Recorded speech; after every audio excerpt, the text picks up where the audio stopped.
Today, I'm going to make research philosophy very easy for you to understand. Regardless which of the discipline you belongs from, management, social sciences, medical, health sciences, psychology, whichever of the discipline you belongs, you need to understand the research philosophy. If you are doing your research or if you are doing your thesis, then it's the backbone of your thesis for your study to find out the approach or which of the way you are going to take the track for your study to complete it. Now, first, understand the definition of the research philosophy. Research philosophy describes the set of beliefs, assumptions, and principles that underlie the way you approach your study.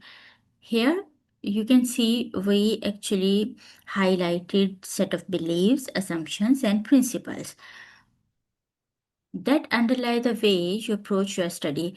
The set of beliefs are about the beliefs or about the things that we are assuming these are the reality, and what kind of the assumptions others have related to this, or others have, or our society have the phenomena or our societal norms related to that factor, and the principles, what kind of the rules we do have in our society, and how we are going to measure these rules, either that are the quantitative or qualitative.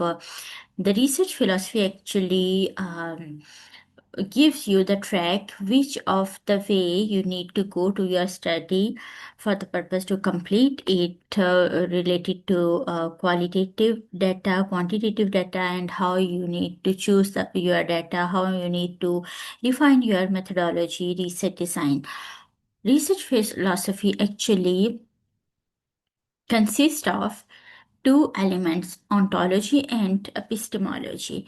Ontology is all about the beliefs, what we do have related to the to to the view of the nature or anything. Epistemology about the measurements, and research philosophy is the combination for both related to these both elements. So the combination of both is the research philosophy, and then we need to understand the